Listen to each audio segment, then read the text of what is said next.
So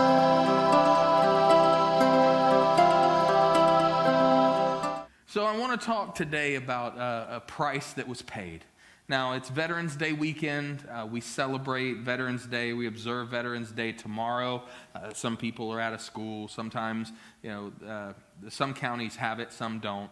But the mail doesn't run. The banks are closed. A lot of times we see that as just, hey, it's a day off, and there's not really any observance of what was going on.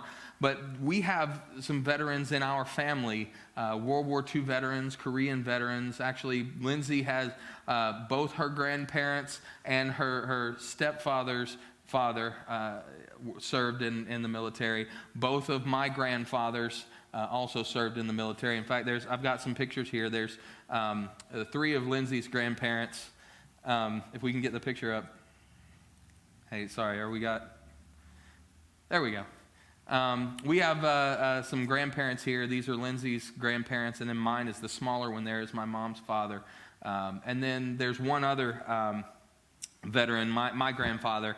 On my father's side is this next picture here. This is my grandfather, Clovis Cannon. His name was C.G. Cannon. Clovis Grover Cannon. Clovis Grover, with a name like that, you understand why he went by his initials. C.G. Cannon. And my son, Keaton Glavin Cannon, is named after him, C.G., but we weren't going to name my son Clovis Grover either. But my grandfather was my best buddy. I was the firstborn grandchild. I was the male heir of the family. For 6 years, I was the only one until my sister came along. Then a couple years later, 2 more grandkids came along from my aunt. But I grew up very close to my grandfather. He was the model of Jesus to me. He ended up, after his military service, he got saved, got called into the ministry, and retired as a pastor. But he had Parkinson's disease. He suffered from Parkinson's disease, and he had tremors. His hands would shake. And as a little kid, probably 3 years old, I remember having my fork at the dinner table, and I would shake my fork, and it was like, look, I have a fork just like Papa. And I wasn't making fun of the tremors that he had no control over. I wanted to be like that man. He was someone that the entirety of my life, while he was in it, I wanted to be like him. He ended up passing away in 2001. But in the later years of his life, his tremors got worse and his voice began to grow weak. And you can't really preach if you can't be understood or be heard. And so he retired in his late 50s due to the effects of Parkinson's disease. And his tremors would grow worse and worse. But later on, in the final few years of his life, he found a way that his tremors would stop. And it wasn't a specific medicine. You see, back when I was that 3-year-old little boy, and a few years older than that, I would sit and we'd go fishing and sometimes, but I would spend a whole lot of time in my grandparents' house, and we would sit and watch Bob Ross. Y'all know who Bob Ross is. It's the painter with the afro, and he would do the happy little tree. He would paint, this is a happy little tree, and I'm going to make this happy little mountain. My grandfather's tremors would be bad until he would begin to paint. And as he painted, his hands would not shake, so much so that he was able to paint these things. Now, you might look at these paintings and think, well, there's not really anything special about them. They're not great paintings. There's not these masterpieces, but they mean something to me. My grandparents didn't have money. They had a very limited retirement. In fact, they could barely afford to buy my grandfather's medicine every month. So when I turned 16, they asked me what I wanted for my birthday. And I told him, I want one of your paintings.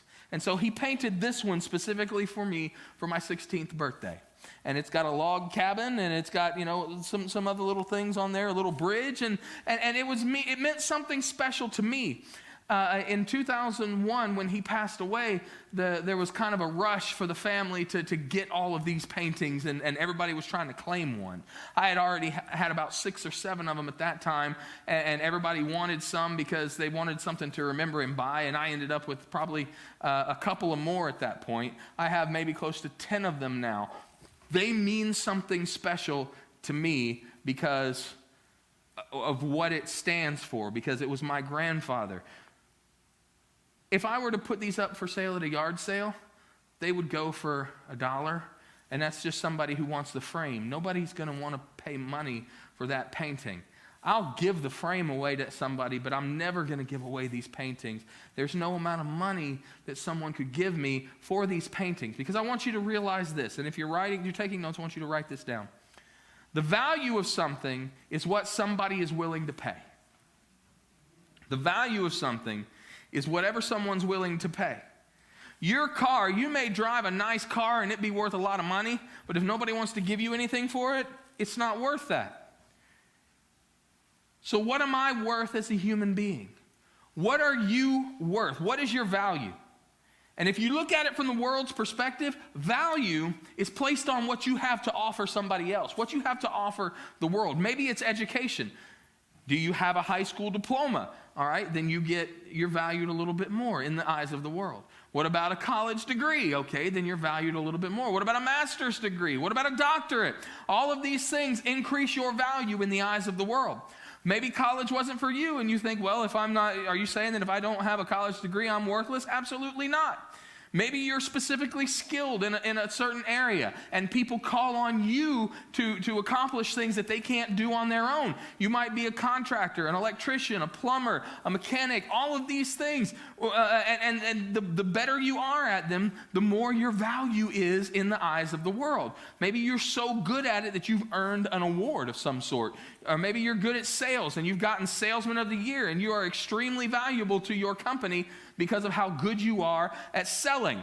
It might be the type of job you have, maybe where your family comes from, or what your heritage is, might, in the eyes of the world, place more value on you than somebody else. All of these things combined can give an approximate price tag of what the world says your worth is, but that's the way the world sees things. Something is only as valuable as what price is willingly paid. There are many of our veterans that have paid a price. One of Lindsay's grandfathers, who was a World War II veteran. All of the veterans that I showed pictures of have since gone on, have since entered into their eternal reward. But Lindsay's grandfather, Wes Calm, earned the Purple Heart for an injury sustained in World War II. Others paid the ultimate price, sacrificing their lives for our freedom. But spiritually speaking, bringing this into the Word of God here, Jesus paid everything for us. Jesus made the choice to hang on a cross and bleed and die for us so that we could spend eternity with Him in heaven. So if you're in here today, you came in feeling undervalued, you came in feeling like, you're not worth a whole lot, or other people don't appreciate you the way that you think that they should, I want you to understand you are valued. You are extremely valued. The cost Jesus paid for you is proof that you are valued. And that cost didn't come easily. Before that price was paid, there was a decision that had to be made. Jesus had to choose to go through with it. Jesus had to make that choice. I am going to willingly lay down my life. So we're going to look at a passage of Scripture today that gives us a peek behind the curtain of Jesus. Now, Jesus was completely God, and He was completely man. So how can you be 100% of two things? It doesn't make sense in our mind, in our human mind, but that's the thing. God was completely divine, and He was completely human. And this story shows quite a bit about the human side of Jesus, more than many other places in Scripture. This is the place where Jesus is wrestling with His destiny. He's wrestling with whether or not He will go through with His ultimate destiny, the reason that He was born, to die. And I'm not sure about you, but that gives me hope. That gives me hope that there's been times when I've struggled over what God has called me to do, where I know that I'm supposed to do something and I'm bargaining with God and I'm like, no, God, really, you want someone else to do that. Oh, you want me to forgive them? Well, God, I'm not so sure that I really am able to do that, so let's come back to that. Let's circle back around on that forgiveness thing later. Oh, wait, you want me to go minister to that person that's everybody else has rejected? Well, there's a reason everybody else rejected Him, God. So there's times when I've struggled with things that God's called me to do, and I get a little bit more encouraged when I see that even Jesus Himself, who was fully man and fully God, had difficulty with the task that was ahead of Him. We're going to be in Luke chapter 22. The Last Supper had just taken place. Jesus had shared this meal with his disciples, and he knew the next day he would be crucified. So in that meal, he revealed that one of the 12 was going to betray him.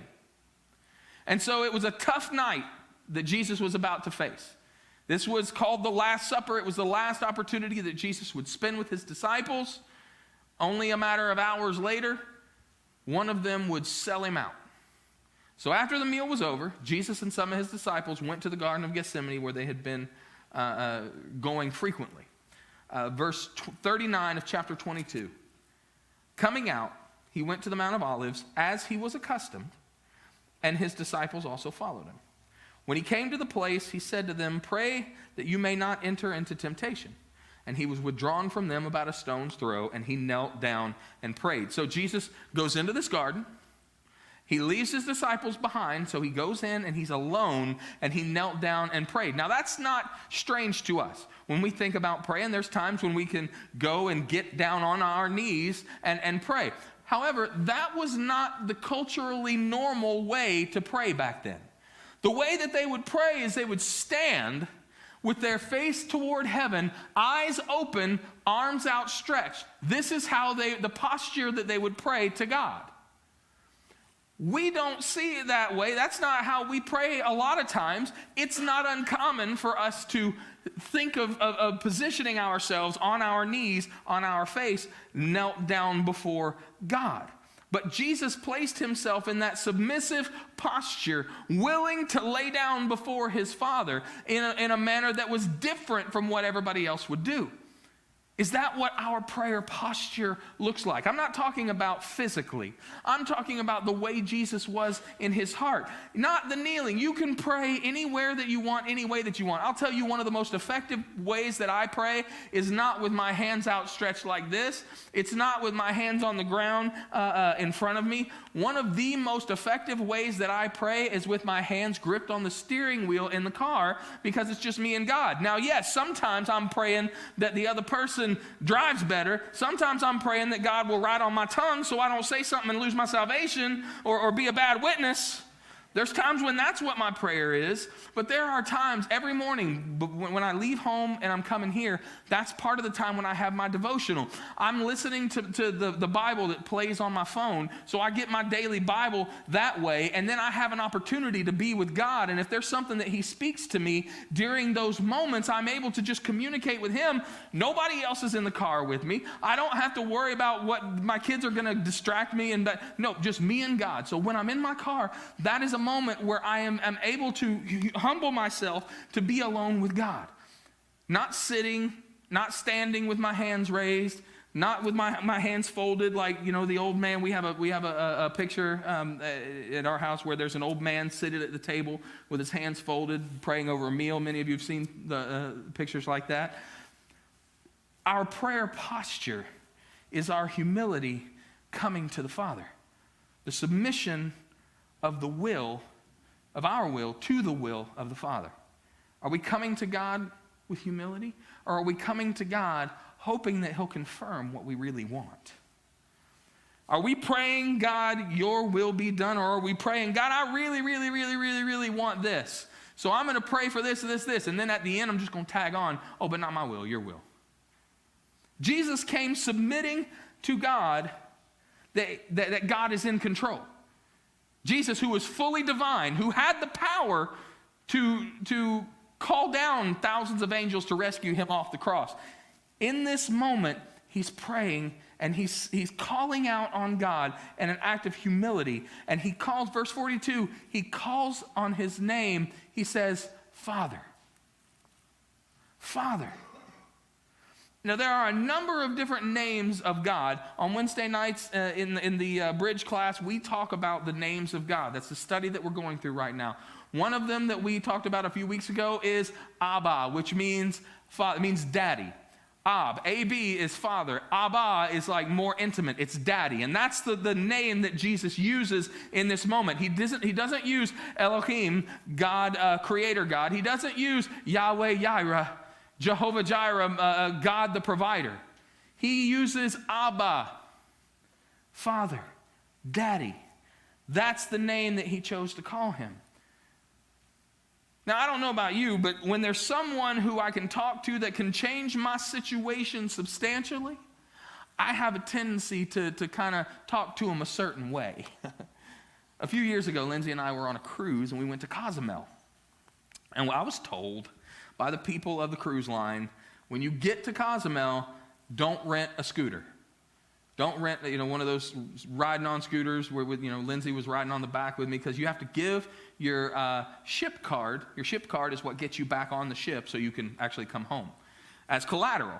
So they take the ship card. I'm like, whatever, I'm fine. I give them my ship card, and they give me the scooter because they know I'm going to bring the scooter back, and they're going to give me my ship card. So I get on the scooter, and we're zipping all around the island, and we go to the other side of the island. It's not a huge island, so we drove all the way around to the other side, and it was gorgeous. This was not the touristy side of the island. This was beautiful beach, and the wind was coming in off the Caribbean Sea, and there were, just not a whole lot of people around. So we ride, and it's just a great day. Wind blowing through my hair. Lindsay's on the back of the scooter. I felt like I was on a Harley just riding out, but it wasn't. It was a scooter, and it was more like, but hey, don't mess with me. I was on a bike. I was on a two-wheeler, and she was on the back with me, and we're coming. I can see the ship in the distance, and we're on our way to return the scooter, and a cop passes us, and I'm like, okay. And then he turns around, and he hits his lights. Uh-oh. So what's going through my mind? All the movies and things that I've seen, I'm going to be, I've done something wrong, and I'm going to be thrown into a Mexican prison, and I'm going to be huddled in the corner in the fetal position. They're going to slide gruel under the door or something. I'm like, I don't know what's going on here. Come to find out, I wasn't wearing my helmet. Well, in Florida, it's not the law that you have to wear your helmet. Now, since that time, I haven't ridden without one because it's, it may... I will ride, when I ride, I wear a helmet from this point on. But I didn't have it on at this moment. And he's telling me, I need to see your license. Very broken English. And so I give him my license. And here's what I was able to decipher. He was going to take my license to the police station. And I was going to be stuck in Mexico because I couldn't get back on the ship without my ship card and my ID, showing that I was the person who actually should have that ship card. So I was going to be stuck. Lindsay had both her ship ID, her ID and her ship card. So she could have gotten back on and been one of those standing on the bow of the ship just going, bon voyage, see ya. And I'm standing up, and so, but I don't know. Like I said, in my mind, he's going to throw me in jail, and I'm going to be in this third world country, which it wasn't, but it seemed like that in my head. And he was telling me, I said, well, how do I get my license back? He said, you have to pay the fine. How much is the fine? He said, what was it, 450 pesos? In my brain, I don't do calculations very well anyway, but under stress, that sounded like $47 million. I'm like, I don't have pesos. I don't know what the exchange rate is. It could have been 92 bucks. I don't know. But whatever it was, I was now in a moment of stress and a moment of panic. And I'm like, please, sir, I didn't know. And he wasn't buying it. I was groveling. I was doing everything I could. He was having none of it. He looked over at her and saw her face. And then he's like, and he asked her, he's like, they didn't tell you needed to wear a helmet? And she's like, no. And I'm like, no, they didn't tell, no, I promise, they didn't tell me. I'll put it on right now. Look, my helmet's on. Look, I'll never take it off. I will take the scooter back right now. He said, well, you have to go pay to get your license back. I said, okay, well, let's go. I will go right now, and we will go. He's like, I'm not going that way. I'm going south. I said, well, how is my license going to get back there? He said, there's another guy coming this way. When I pass him, I'll give it to him. He'll take it back. Oh, no, I am not letting my driver's license out of my sight. I am in a foreign country. I am going to be in the corner of in the fetal position, locked away. Not happening. And so when like I said, he saw her face, and he said, okay. He said, you keep your helmet on? Yes. Here you go. And he gave me the license back. We still had like an hour and a half or 2 hours before we had to return it. I returned that scooter right then, straight to the scooter place, dropped it off, got my ship card back. I think I kissed my ship card when I saw it. But I put it away. We ended up going back to the ship, and I was in this moment where I was facing something. My stress was high. I knew that that police officer alone had the power to change my circumstance, and I was not unwilling to grovel and do anything I could to get it back. So then we have Jesus in the garden. He's up against this situation where, admittedly, in the verse we're going to see here, he doesn't want to go through with what's about to happen. He's looking for another way, and only one person, the only person that can change that scenario is his Father. And he goes to God, and he calls him by the one name that means the most to the two of them. This moment of intimacy, he comes up and calls him Daddy. In the middle of his most difficult time. Again, he doesn't call him El Elyon, which means God Most High. He called him Abba. He called him Daddy. We can learn from that. He knew that God was always Father. When we go to God in prayer, and when we need him to step in and we need him to intervene, here's the thing. We don't have to grovel. We don't have to beg and plead. That's not what Jesus did. He simply called him by name. We have a relationship with the creator of the universe that gives us access to come to him and say, Daddy. Verse 42, he says, Father, if it is your will, take this cup away from me. Nevertheless, not my will, but yours be done. Jesus is admitting here he doesn't want to have to go down this road. He's asking God if there's any other way for this to take place. He doesn't want it to go down like this. But this last phrase sums it all up. Not my will, but yours be done. Many of you, like myself, you've prayed that prayer before. God, I really, really, really, really want this, but not my will, your will be done. And maybe, like me, you weren't sure what was going to happen in a certain situation. And here's what it really was. This is not how I wanted it to go. Not my will, but your will be done. And in saying those words, maybe it's not entirely open to whatever God's will was. I'm praying not my will, but your will be done. The entire time I'm on the inside really saying, God, all right, but mine. Not my will, God, but yours be done, but really mine. Your will be done, but please, please, please choose mine. I've said those words not entirely open to whatever God's will was. The whole time, please choose mine. Choose me, choose me. Jesus was in the garden where everybody who knew him knew he would be there. It said at the beginning of the passage that they went to the Garden of Gethsemane as they were accustomed to. They would do that. Since he had been to Jerusalem, every night he would go and pray in this garden. And it was easy for Judas to find him. So if Jesus was praying the way that I would pray, if Jesus was praying the way some of us would pray, he would have been like, not my will, but your will be done. Judas knows where I'm going to be, so I'm going to go pray in a different garden tonight. Or I'm going to pray in my prayer closet at somebody else's house, and so Judas won't come there, and maybe if I can delay this one more day. No, he knew what was going to happen. He knew what had to happen.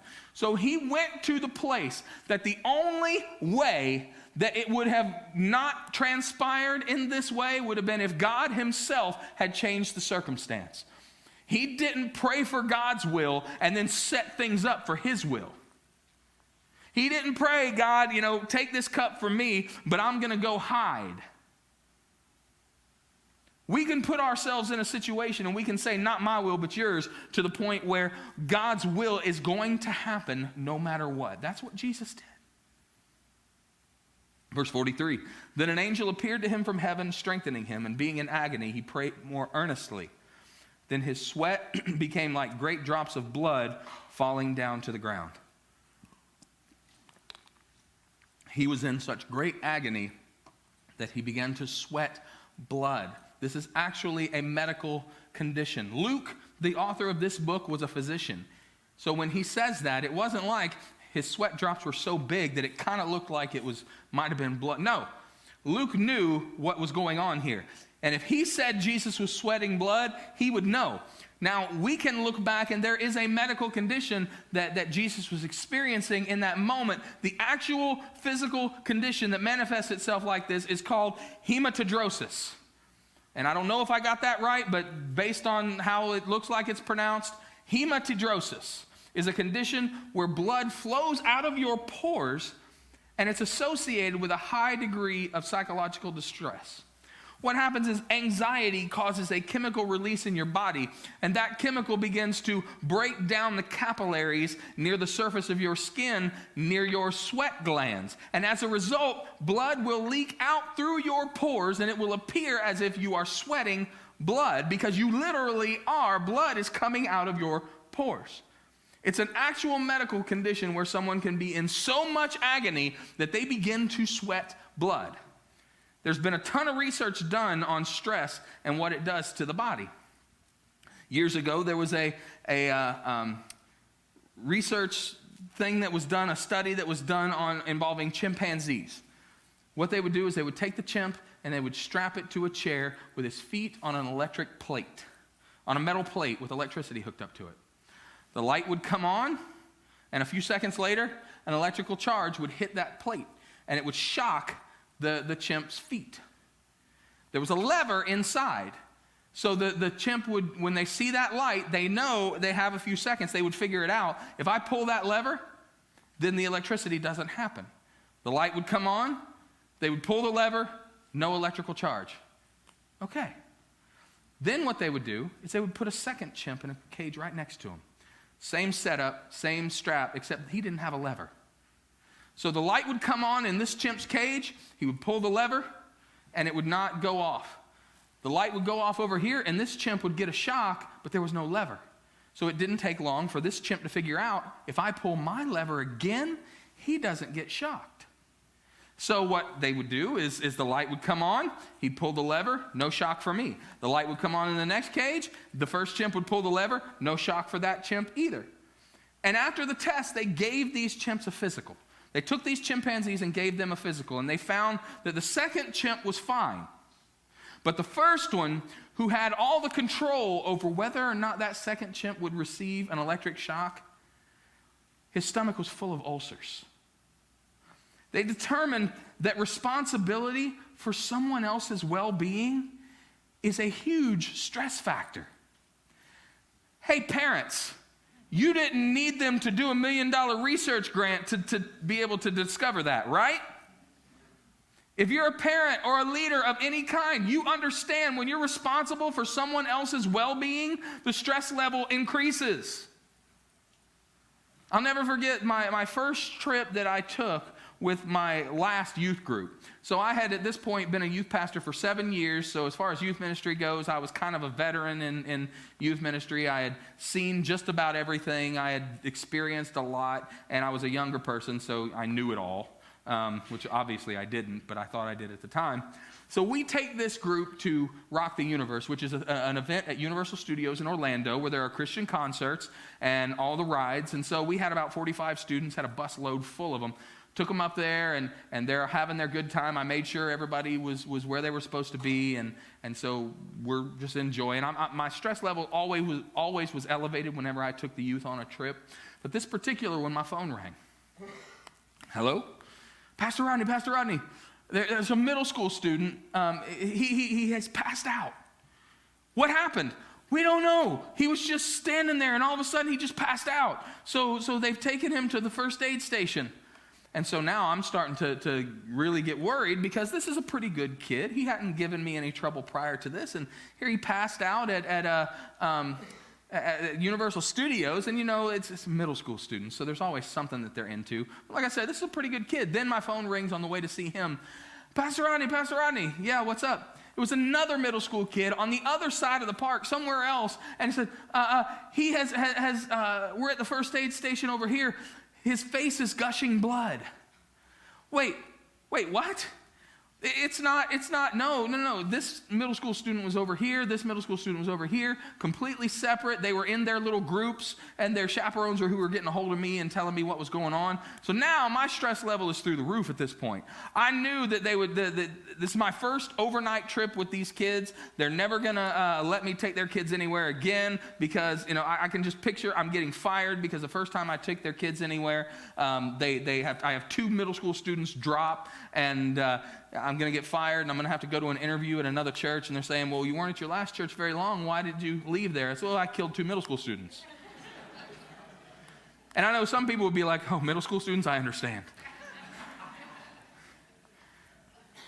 But here I am stressing out over all of this, and the responsibility of having lives, other people's lives in my hands was very stressful. I remember getting sick to my stomach because of all of the different disaster scenarios that were taking place. Now, when I found both of them, they both ended up being okay. I found out that the one kid had a bloody nose, and he just has a tendency to have very violent bloody noses when it happens. Things I should have known on the front end. The other kid, the one that passed out, he passed out because he had money to buy food, but he wanted to buy toys or whatever else he wanted to get at Universal Studios, so he didn't spend his money on food. But here's oh goodness, middle school students. The kid passed out. He was wearing cargo shorts. Inside his cargo shorts, he had Uncrustables, peanut butter and jelly sandwiches. He passed out because he didn't eat, because he didn't want to spend his money, but he had food on him. I don't understand middle school students. I never did it. I was in youth ministry for 10 years, and I just don't get it. I have one middle school student now, 2 in high school, 1 in middle school, and another one that's going to be in middle school next year. It hadn't changed that much. But it always, from that moment, any time before, any time after that, I took that youth group to different places. We went to Tennessee. We went to cliff jumping off of the side of a cliff into a river. And we went whitewater rafting down the Ocoee River. We went zip lining and did a bunch of dangerous type things. Even though it always worked out okay, my stress level never was baseline. It was always way up here. Because when I had somebody else's well-being that I was responsible for, my stress level went up. If I made a wrong decision, someone's life could be affected.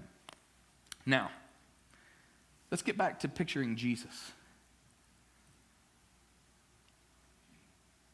He had the entire weight of humanity on him. Jesus, when he approached the cross, the sins of the world were on him, and he has to make the decision if he's going to willingly go through with it. That's some serious stress. That alone would be enough cause for him to sweat like that, but I don't think that was it. I don't think that Jesus was sweating blood because of the stress of the sin. It might have been because of the physical torture he was about to endure. Why was Jesus under so much stress? Well, let's look at it. He was about to be beaten beyond recognition. He was about to have his beard pulled out of his face. He was about to have a crown of thorns shoved on his head. He was going to have nails put in his hands. He was going to have nails in his feet, and he would suffocate to death, because that's how Jesus died. That's how crucifixion worked. He was nailed, his hands and his feet, and he was hanging. And so the only way he could get a breath was to push up on the nails and pull with his hands and gasp, and then he would hang back down. So eventually his body was tired from being beaten and bruised, and he suffocated to death on the cross. That would be a lot to face, a lot of physical pain. But I don't think that Jesus was intimidated by death either. See, because look at this. Peter, when Peter was facing death, Peter was crucified. And we find this out through history. This isn't in the Bible, but we know from historical accounts, when Peter was facing death, he was going to be crucified, and he was crucified upside down because he did not want his death to be like that of Jesus. He felt unworthy to be killed in the same way that Jesus was killed. And Peter willingly walked into that death. You can read about the martyrs of the first church, about how Christians walked into situations knowing that they were going to die, and they faced death as martyrs bravely. And you'll never convince me that they were unafraid to face death, but Jesus was afraid? No. These people weren't afraid of death, but Jesus was? Nope. I don't think that it was him facing the physical pain and him facing the death that caused that severe agony. So what was it that caused Jesus to kneel down and pray until his sweat turned to blood? I believe that it was separation anxiety. Jesus realized that for the first time ever, he would be separated from the Father. He had to become the sacrifice for our sins.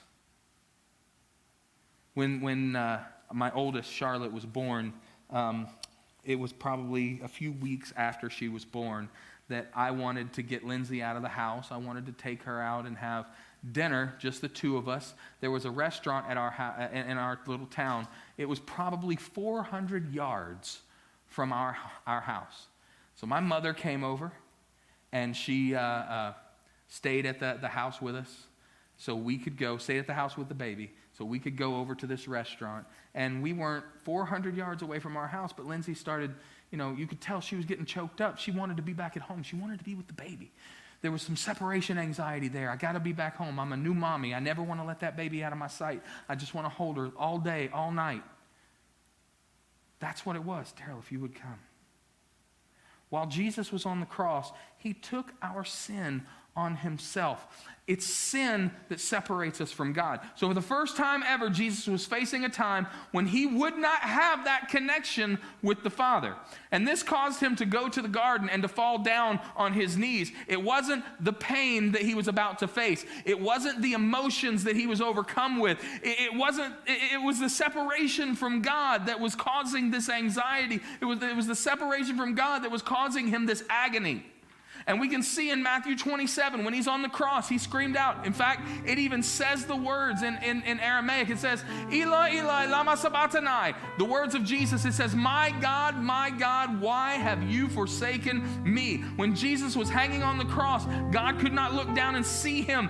He looked down, and it was sin, this perfect blood sacrifice. He took our sin, all the worst things in the world that I've done, Jesus willingly put it on himself. All the terrible things that you've experienced, when you think back, and maybe it's been times when you were in sin and you can think of that sin. Maybe it's times that have happened more recently and you haven't yet given it to Jesus. I want you to understand, he took that sin on his body willingly back then because he loves you so much. In the first garden, the Garden of Eden, Adam and Eve sinned. Eve took and ate of the fruit, gave it to Adam. She was deceived. He did it willingly. They both sinned, and what happened? They were separated from God. God used to walk with them in the garden, but they were cast out of the garden in that moment.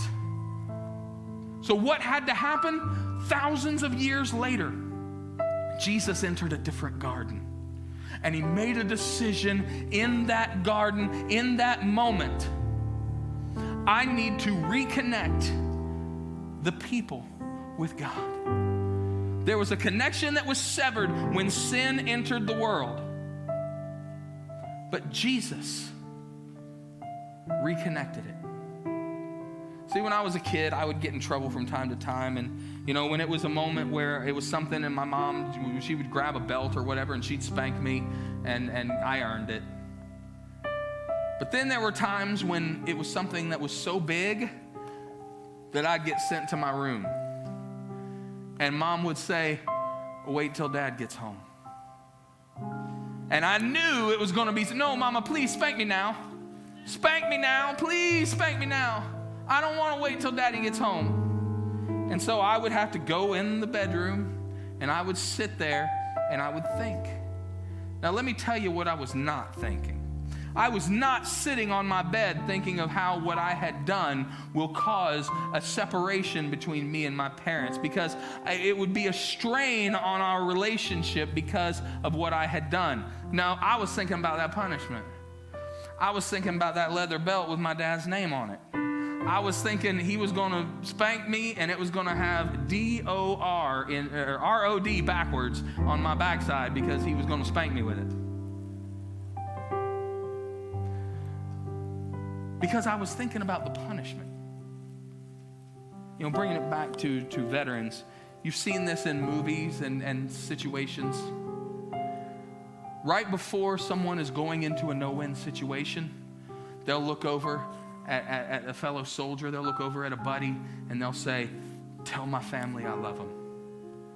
And they'll rush into battle. Or maybe they'll take a note. This one, you've seen this one. They'll take a note, and they'll put that note in their friend's uniform and say, give this to my wife. And then they'll go into the battle. Or maybe it's they're in a plane and they're about to be shot down. They know they're going to crash. So they're trying to navigate the plane and still get as many enemies as they possibly can, and they look at the instrument panel, and what's sitting on the instrument panel? A picture of their girl and their baby. And they're just doing it just because they love them. They really are thinking, that's what they're thinking about when the plane crashes. The concern is not so much about what they're going to face, how they're going to die when they crash. Their concern is, I'm going to be separated from the one that I love. I wonder if we worried more about how our sin affects our relationship with God, if we would be more mindful before falling into it, before jumping headfirst into sin, if we saw our relationship with God as our sin separating us, and if we experienced that kind of separation anxiety, knowing the price that Jesus paid for us, if we really understood, we wouldn't go down that road. When we experience separation anxiety, when a kid comes in, I got a 5-year-old and she always wants to be around mommy. We were at not the grocery store, we were at a Bell's Outlet last night, and she wanted to be by mommy. I'm pushing the buggy somewhere else, and she's like, I want to go where mommy is. Why do you need, what do you need with mommy? I just want to be with her. And that helps. I want her to be with her mommy. When she wants daddy, I want her to be with me. Eventually it gets better. Over time, kids get used to being away from mom and dad. But I don't think that's the way God ever intended it for us. You see, we find ourselves in a position where we're used to being outside of God's presence, and we're okay with that, but He's not. He sent His Son. He paid that ultimate price so that we don't have to be disconnected. Jesus walked into that garden and made the decision to connect us back with the Father. And on the day of His crucifixion, when the veil was torn in the temple from the top to the bottom, that signified the connection is now complete. We have access to the throne room of God because Jesus paid that price, because God paid that price by sending His Son. Jesus had to disconnect Himself from God in order to reconnect us with Him. He laid down His life so that we can have that connection today. Will you stand?